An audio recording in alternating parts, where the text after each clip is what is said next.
లూకాసు వార్త 19వ అధ్యాయంలో ఒక చక్కటి సందర్భం అక్కడ రాయబడింది. అక్కడ జక్కయ్య అనేటువంటి ఒక వ్యక్తి కనబడతాడు.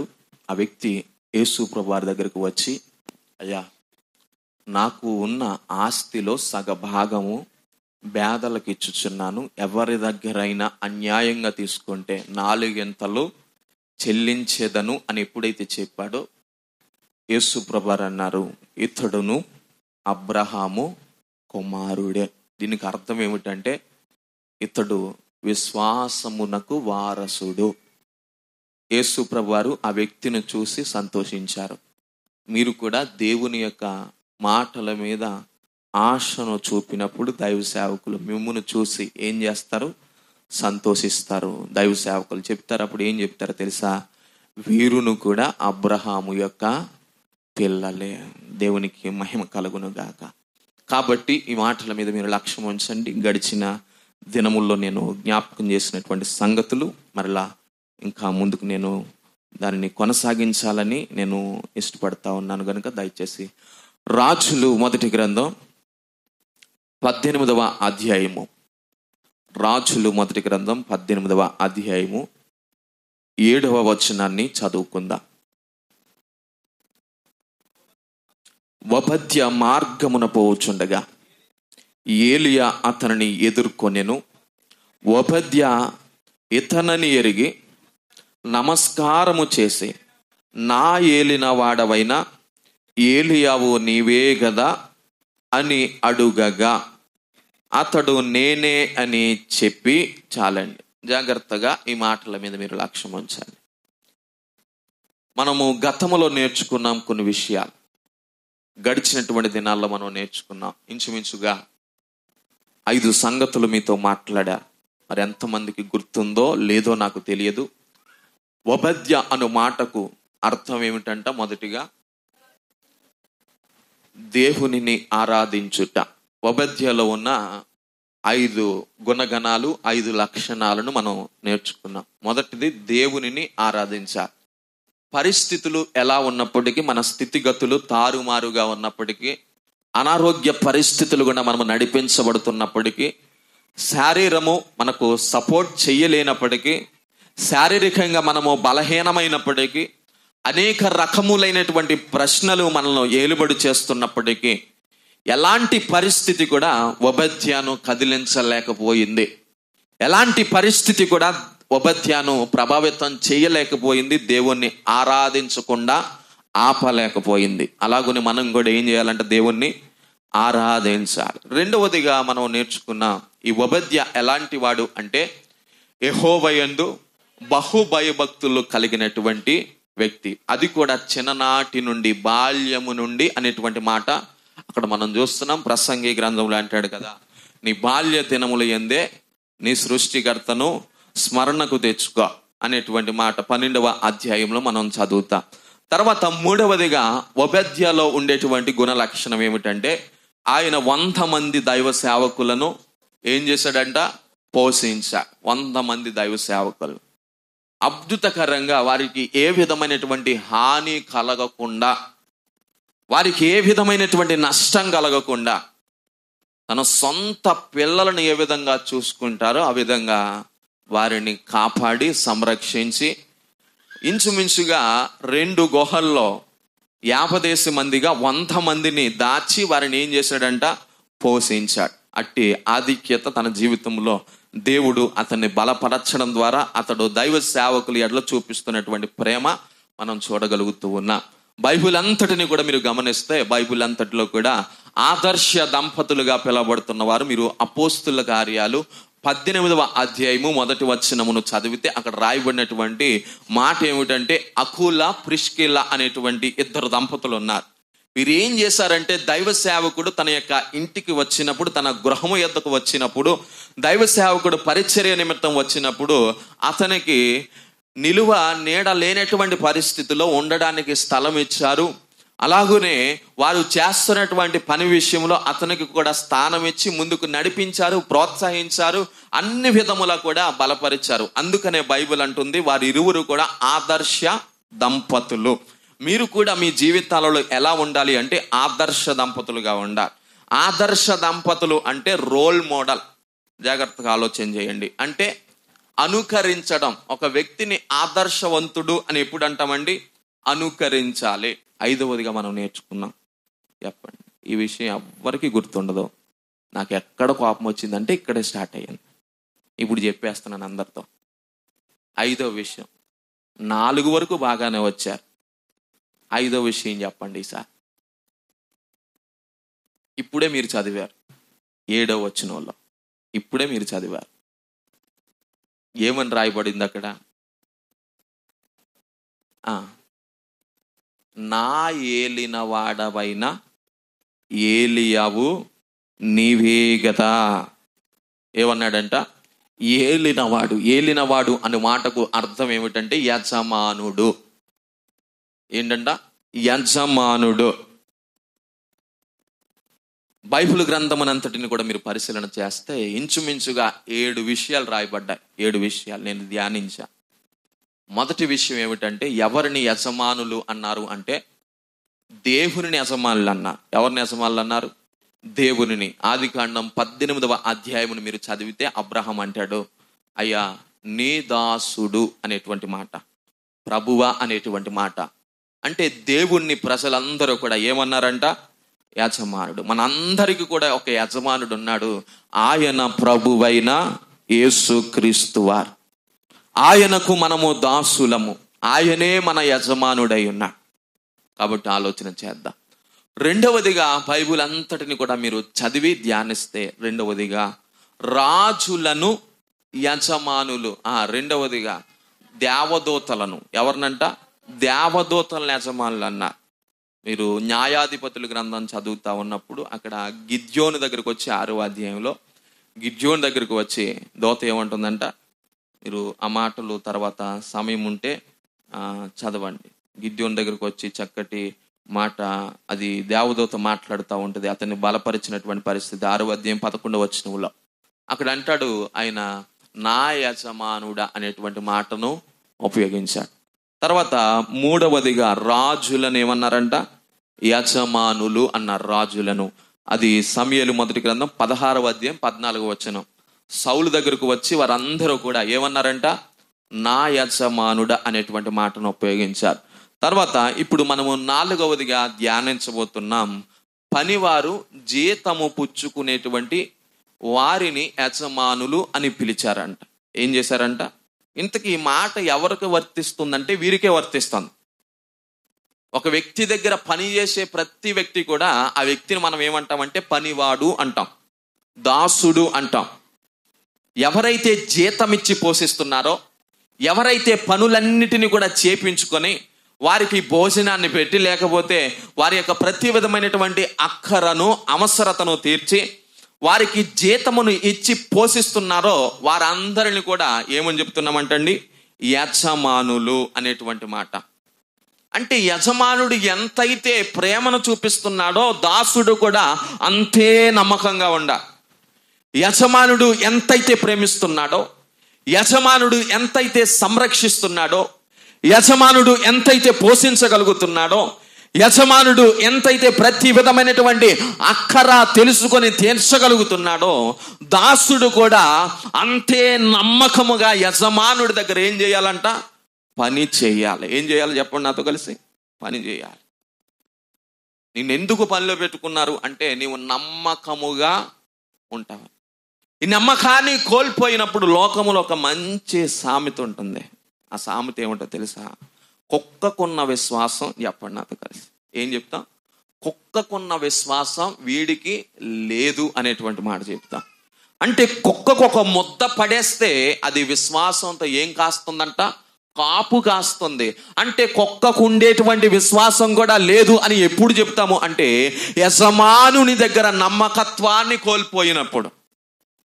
యజమానుని దగ్గర నమ్మకత్వాన్ని కోల్పోయినటువంటి పరిస్థితుల్లో యజమానుడు ఖచ్చితంగా అంటాడు, ఈ వ్యక్తి నా ఎదుట నమ్మకత్వాన్ని కోల్పోయాడు కాబట్టి ఒకవేళ నేను ఒక కుక్క పిల్లను పెంచుకున్నా అది నా ఎదుట ఎలా ఉండగలుగుతుందంట?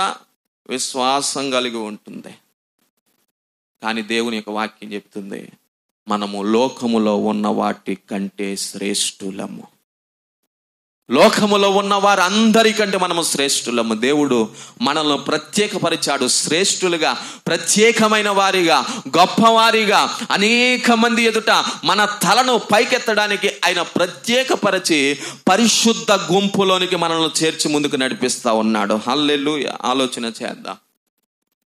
ఈరోజు ప్రతి వ్యక్తి పనిచేస్తున్న వారు ఎవరైనప్పటికీ, ఏ ఉద్యోగమైనప్పటికీ, వారి కంటే పైనున్న అధికారులకు వారు ఏమైపోతారు అంటే దాసులు అవుతారు. ఆలోచన చేయండి. ఎవరైతే జీతాన్ని ఇస్తున్నారో, ఎవరి ఎదుట నుండి అయితే జీతాన్ని పొందుకుంటున్నారో వారందరికీ కూడా వీరు ఏమైపోతారంటే పనివారు అయిపోతారు. కాబట్టి మీరు పరిశుద్ధ గ్రంథాలు తెరచి ఆలోచన చేయగలిగితే బైబిల్లో ఒక నమ్మక పనివాడు ఉన్నాడంట. ఒక నమ్మకమైనటువంటి పనివాడు ఉన్నాడంట. ఆయన ఎవరు అంటే ఆదికాండము మీరు చదవగలిగితే 24వ అధ్యాయము. ఆదికాండం 24వ అధ్యాయము.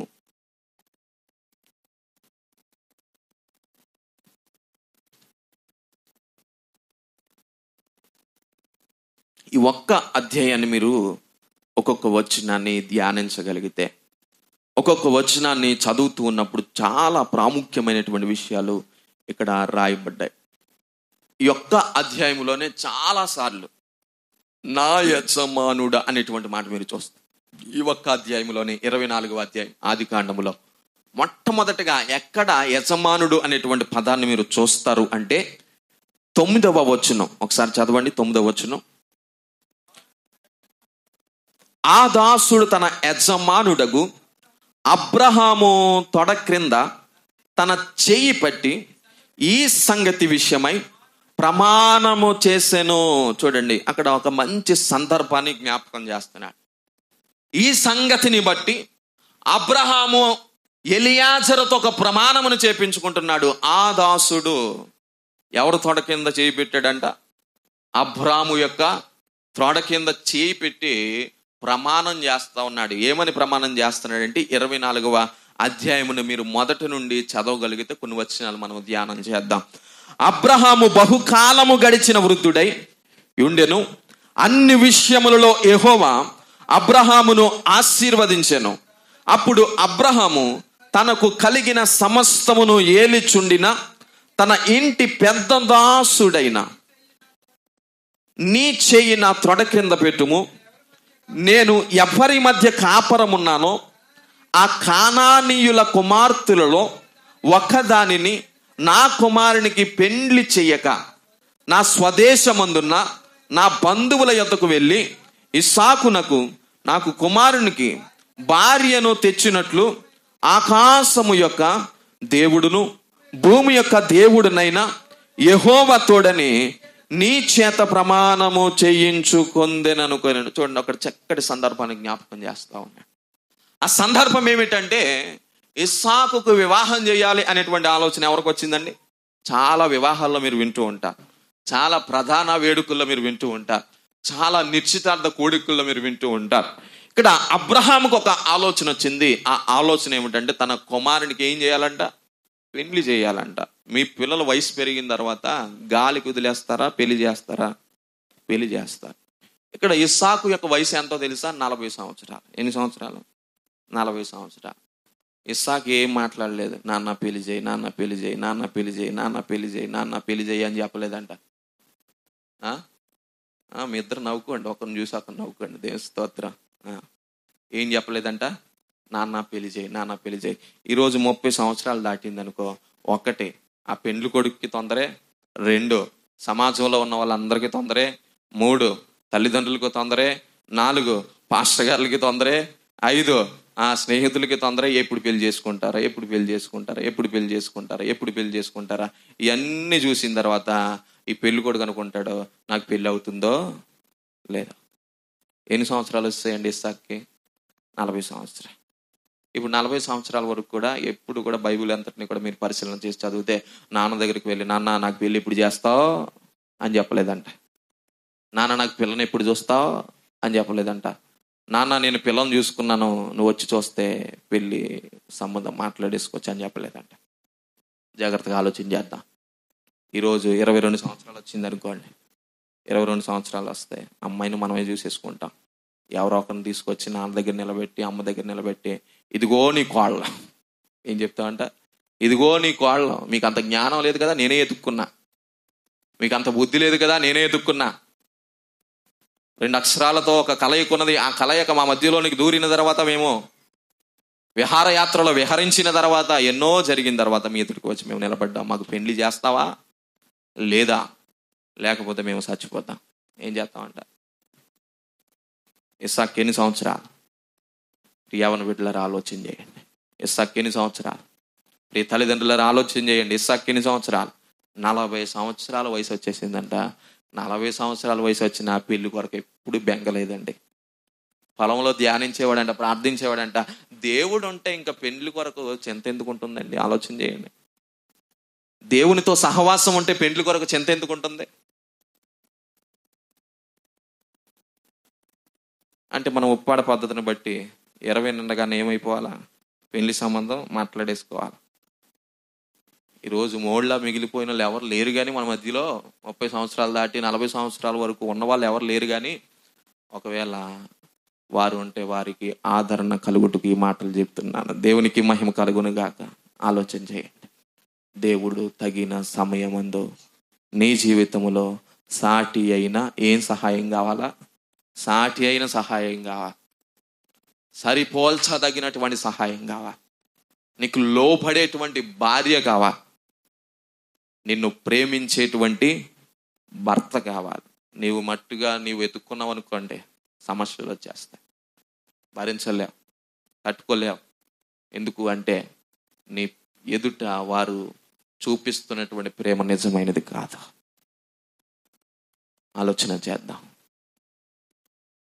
వారు నీ ఎదుట చూపిస్తున్నటువంటి ప్రేమ నీ తల్లిదండ్రుల కంటే గొప్పదైన ప్రేమ కానే కాదు కదా. వారు నీ ఎదుట చూపిస్తున్నటువంటి ప్రేమ నీ బంధుమిత్రుల కంటే గొప్పది కానే కాదు. ఆలోచన చేయి. అన్నిటికంటే ప్రాముఖ్యంగా నిన్ను ప్రేమిస్తున్నటువంటి ఒక దేవుడు ఉన్నాడు అనేటువంటి విషయాన్ని నీవు ఆలోచన చేయగలిగితే, తల్లిదండ్రులకు లోబడి వారు మాట్లాడేంత వరకు కూడా నీవు మాట్లాడకుండా మౌనంగా ఉంటావు. ఇప్పుడు అబ్రహాముకి ఒక ఆలోచన వచ్చింది. నా కుమారుడికి ఏం చేయాలంట? వివాహం చేయాలి అనేటువంటి ఆలోచన వచ్చినప్పుడు తన పెద్ద దాసుడైనటువంటి ఎలియాజర్ని పిలిపించాడంట. ఎలియాజర్ని పిలిపించి ఒక ప్రమాణం చేయించుకుంటున్నాడంట. ఆ ప్రమాణం ఏమిటంటే, ఇప్పుడు నేను ఎక్కడైతే కాపురం ఉంటున్నానో, కానానీయుల మధ్యలో నేను కాపురం ఉంటున్నాను. కానానీయుల కుమార్తెను కాదు నా యొక్క బిడ్డకు వివాహం చేసేది. నా స్వదేశమునకు నేను ఎక్కడైతే నేను నివాసం చేస్తానో, ఇదివరకు నేను ఎక్కడైతే ఉన్నానో అక్కడకు వెళ్ళి కుమార్తెను తీసుకొని రమ్మని చెప్పాడంట. ఆలోచన చేద్దాం. అక్కడ చక్కటి ప్రమాణం చేయించుకుంటున్నాడు. ఆ సందర్భంలో రాయబడినటువంటి మాట ఏమిటో తెలుసా? అక్కడ మీరు 9వ వచనంలో, ఇది మొట్టమొదటిసారిగా మీరు కౌంట్ చేయండి. తర్వాత ఎంతమంది అయితే కరెక్ట్గా లెక్క చెప్తారో, ఎంతమంది అయితే కరెక్ట్గా లెక్క చెప్తారో కౌంట్ చేయండి మీరు.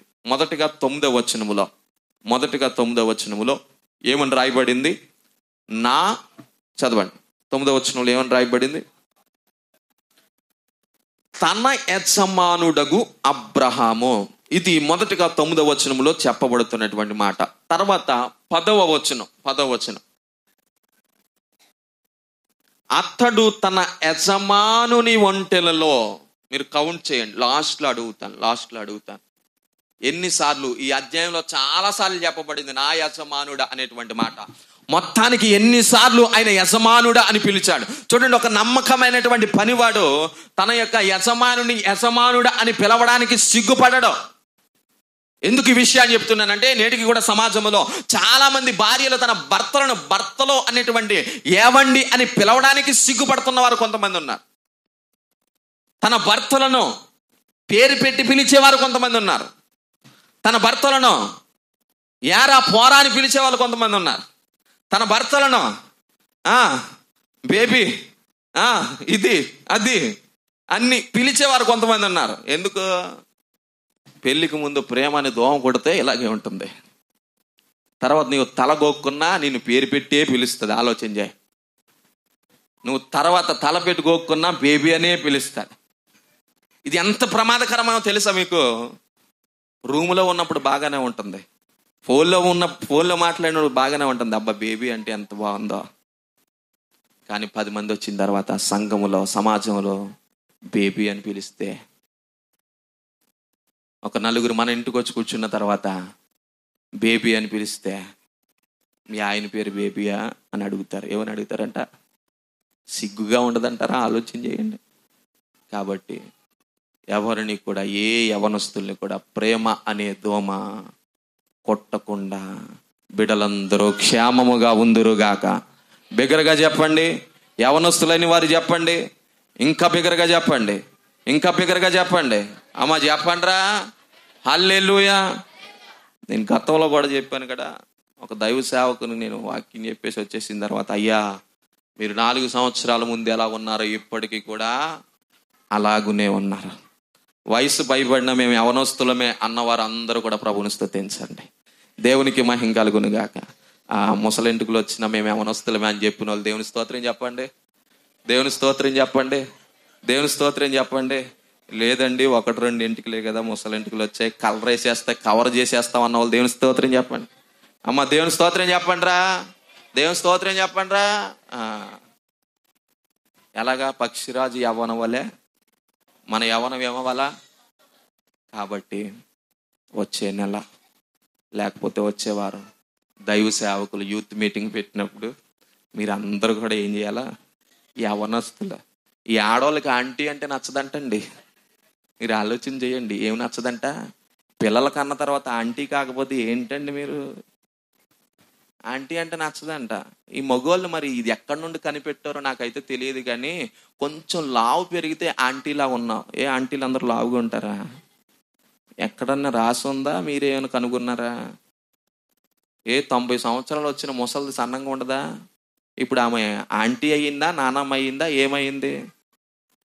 ఆలోచన చేయండి. అంటే మన జ్ఞానం ఎక్కడికి పోయిందంటే, కొంచెం లావుగా ఉంటే ఎలా ఉన్నావు, పెళ్ళి అవ్వకపోయినా కొంచెం లావుగా ఉంటే ఎలా ఉన్నావు, ఆంటీలా అయిపోయావే. నైట్ వేసుకుంటే ఏమంటాం? ఆంటీలా అయిపోయావే. నచ్చదండి మనకు. మీరు ఆలోచన చేయండి. ఎవరైనా ఆంటీ అంటే నచ్చదు. మన వయసు తగ్గించుకోవడానికే ప్రయత్నిస్తాం. చాలా మంది వయసు తక్కువ రాయించుకోవడం వల్ల పెన్షన్లు రావట్లేదు. దేవుని స్తోత్రం. హల్లెలూయా. ఆ పెన్షన్ వచ్చేసరికి మనం కాలగర్భంలో కలిసిపోయి చచ్చిపోతున్నాం. కాబట్టి కొంతమంది వయసు ఎక్కువ రాయించుకున్నారులేండి. మా సంఘ పెద్దల్లో ఒకరు ఉన్నారు, పాపం వారికి తెలియక రాయించేశారు. ఇలా కొంతమంది అంటే ఒక్కొక్కసారి వయసు ఎక్కువ రాయించుకున్న వాళ్ళు ఉంటారు, కానీ సహజంగా ఎవరో కూడా మా వయసు ఎక్కువ అంటే ఒప్పుకోరు. ఎవ్వరు ఒప్పుకోరు. మీరు ఆలోచన చేయండి. ఎవ్వరు కూడా ఒప్పుకోరు వయసు తక్కువ అంటే. అందుకని నేను అంటున్నాను, ఒక్క మాటలో చెప్తున్నాను, యవనస్తులైన వారందరూ ప్రభుని స్తుతిందాం. చెప్పండి అమ్మా. దేవుడు మన యవ్వనమును పక్షిరాజు యవ్వనం వలె, పక్షిరాజు యవ్వనం వలె, పక్షిరాజు యవ్వనం వలె నూతనముగా మార్చును గాక. ఆమేన్. కాబట్టి ಎಲ್ಲರೂ కూడా శ్రద్ధ కలిగి ఉందా. మీరు కౌంట్ చేయండి సార్. 9వ వచనంలో ఏమన్నాడు? నా యజమానుడైన అబ్రహాం. 10వ వచనంలో ఏమన్నాడు? 10వ వచనంలో అతడు తన యజమానుడైన ఒంటెలలో. చాలు. తర్వాత మీరు 12వ వచనం, నా యజమానుడగు అబ్రహాము. తర్వాత 14వ వచనం. కౌంట్ చేసుకోండి, కౌంట్ చేయండి. చిన్న డ్రా తీసి వారికి గిఫ్ట్ ఉంటుంది. ఎవరైతే కౌంట్ చేస్తారో కరెక్ట్గా, వాళ్ళు 4 వచ్చినా 5 వచ్చినా 6 వచ్చినా, అది వాళ్ళ పేరు చీటీ రాసి ఒక బాక్సులో వేసి అది చీటీ బయటికి తీస్తాం. ఖచ్చితంగా జనవరి లోపు కాదు, జనవరికే, కొత్త సంవత్సరం కదా, ఒక మంచి గిఫ్ట్ ఎవరు ఎక్స్పెక్ట్ చేయలేంది. జస్ట్ లెక్కేసుకోవడమే. మాకు చదువు లేదండి అని చెప్పడానికి లేదు. మీరు ఎన్నిసార్లు వచ్చిందో యజమానుడు అనే పదం లెక్కేసుకోండి అంతే. మరలా ఒక్కసారి ముందుకు వెళ్తున్నాను. 9వ వచనంలో ఏం చెప్పబడింది ఒకసారి చదవండి. తన యజమానుడగు అబ్రహాం. తర్వాత 10వ వచనం, తన యజమానుని ఒంటెలు. తర్వాత 12వ వచనం, నా యజమానుడగు అబ్రహాము. తర్వాత 14వ వచనం,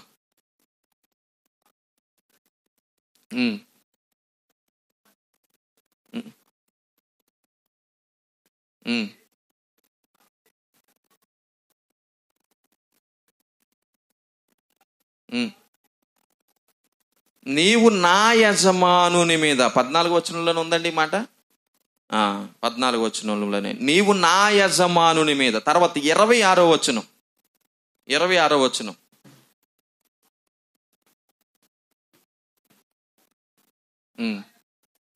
నా యజమానుని దేవుడైన యెహోవా స్తుతింపబడునుగాక.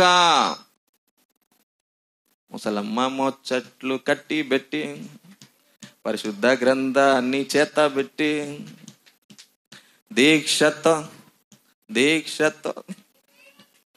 నడుము కట్టి ఈవిడ ఇంకా మనం చెప్పకముందే కౌంట్ చేసేసింది. సరే, ఈసారి ఎవరైతే కౌంట్ చేశారో పాడండి. ముసలమ్మ ముచ్చట్లు కట్టి పెట్టి పరిశుద్ధ గ్రంథాన్ని చేతబెట్టి. సరే, వింటున్నారు. ఈసారి మళ్ళీ పాడదాం. కొంతసేపు అయ్యాక పాడదాం. సరే, ఎన్నో వచనానికి వచ్చామండి? 26వ వచనంలో ఒకసారి ఉంది. సరే, 27వ వచనంలో నా యజమానునికి తన కృప చూపుట అనేటువంటి మాట. తర్వాత 34వ వచనం చదవండి. ఒకసారి బైబిల్ స్టడీ చేద్దాం మనం మంచిగా. 34వ వచనం.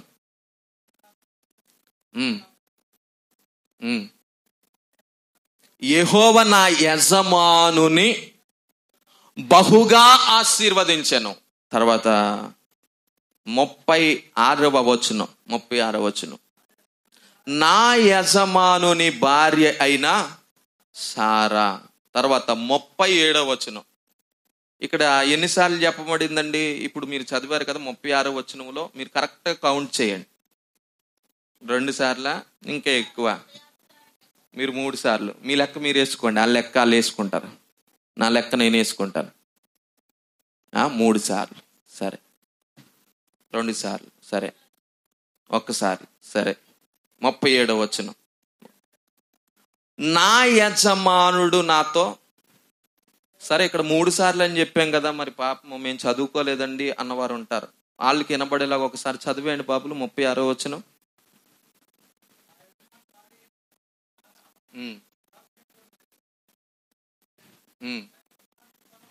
చాలు వచ్చేసింది, లెక్క వచ్చేసింది. తర్వాత 37వ వచనం. నా యజమానుడు నాతో. తర్వాత 39వ వచనం.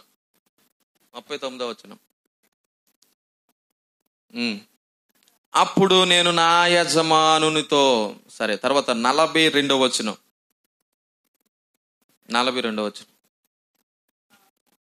ఎక్కడి నుండి చదవాలంటే నా యజమానుడు అనే మాట దగ్గర నుండి చదవాలి. నా యజమానుని దేవుడైన యెహోవా. తర్వాత 44వ వచనం. నా యజమానుని కుమారునికి. తర్వాత 48వ వచనం. నా యజమానుని దేవుడైన యెహోవా స్తోత్రము. ఇంకా చదవండి. అక్కడ 2 సార్లు కనబడుతుంది. తర్వాత 49వ వచనం. నా యజమానుని ఎడల. తర్వాత 51వ వచనం. నా యజమానుని కుమారునికి భార్య. సరే, ఈ మాట ఎవరు చెప్పారంటే లాభాన్ని చెప్పారు, కానీ ఇది కౌంట్లోకి వస్తుంది. తర్వాత 54వ వచనం. ఇంకొక 2 మాటలు ఉన్నాయి. నా యజమానుని యొద్దకు నన్ను పంపు. తర్వాత 56వ వచనం. నా యజమానుని యొద్దకు వెళ్ళేదనెను. తర్వాత 65వ వచనం. ఇతడు నా యజమానుడు. ఇప్పుడు మీరు కౌంట్ చేసుకొని చేస్తారా? ఇప్పుడు ఇంచుమించుగా 20కి పైబడే, మీరు బైబిల్ చదివారు, మీరు లెక్కేశారు, 20కి పైబడే తన యజమానుణ్ణి ఏమని పిలిచాడంట? యజమానుడా అని పిలిచాడంట. చూడండి, నమ్మకమైన పనివాడు ఎలా ఉంటాడు నేను చెప్తున్నా. ఏమని పిలిచాడంట? బయటకు వెళ్ళాడంట. బయటకు వెళ్ళిన తర్వాత రెబ్కా కనబడిందంట. రెబ్కా కనబడిన తర్వాత ఎదుగో అబ్రహాం ఉన్నాడు కదా అని చెప్పలేదంట. ఏం చెప్పాడు? నా యజమానుడు అని చెప్పాడంట. ఆ రెబ్కా తర్వాత మరలా ప్రయాణం చేసి లాభాన్ ఇంటికి వచ్చాడంట. లాభాన్ని కలుసుకున్న తర్వాత లాభానుతో కూడా మాట్లాడుతున్నాడంట. నా యజమానుడు అని మాట్లాడాడంట. దేవుని ఎదుటికి వెళ్ళాడంట, ప్రార్థన చేశాడంట, నా యజమానుడు అని మాట్లాడాడంట. దేవుని స్తుతించినప్పుడు అన్నాడంట, నా యజమానుడు అని మాట్లాడాడంట. చూడండి, ఒక నమ్మకమైనటువంటి పనివాడు ఎలా ఉంటాడు అంటే, ఒక నమ్మకమైనటువంటి పనివాడు తన యొక్క నమ్మకత్వాన్ని ఎలా నిలుపుకుంటాడు అంటే, యజమానునికి ఎంతైతే గౌరవాన్ని ఇవ్వాలో, యజమానునికి ఎంతైతే ఘనతనివ్వాలో అంతటి ఘనతను తీసుకొని వచ్చి ఘనముగా ఎంచుతాడు. చప్పట్లు కూడా దేవునామాన్ని మహిమపరచాడు. యజమానుడా అని పిలుస్తున్నాడంట. ఎంతటి ఆధిక్యత అండి, మీరు ఆలోచన చేయండి. తర్వాత విషయంలోనికి నేను వెళ్తాను. వచ్చే దినాల్లో ప్రతి భార్య కూడా తన సొంత పురుషులు ఏమని పిలాలి? గట్టిగా ఇప్పుడు చెప్పండి, మీరు గట్టిగా చెప్పండి. ఏమని పిలాలా? యజమానుడా. మీ భర్తలు మీకు ఎవరండి? యజమానులు. ఈ విషయాన్ని కూడా నేను చెప్తాను. వచ్చే దినాల్లో ఇలా పిలవడము ఇష్టం లేని వాళ్ళు ఒకవేళ మానేస్తారేమో. మీరందరూ దేవుని మందిరమునకు వచ్చుదురుగాక. ఆమేన్. తర్వాత ఇంకొక విషయం ఏమిటంటే, ఇంకొక విషయం, శిష్యులు గురువులను, ఆరవదిగా శిష్యులు గురువులను యజమానులు అన్నారు. శిష్యత్వము చేస్తున్నటువంటి శిష్యులు గురువులను ఏమన్నారంట? యజమానులు అన్నారు. చివరిగా ఓబద్య 7వదిగా ఒక దైవ సేవకుణ్ణి యజమానుడా అన్నాడు. దేవుడు ఈ మాటలు మన అందరి వినికుల్లో దీవించి ఆశీర్వదించును గాక. ప్రార్థన చేసుకుందాం.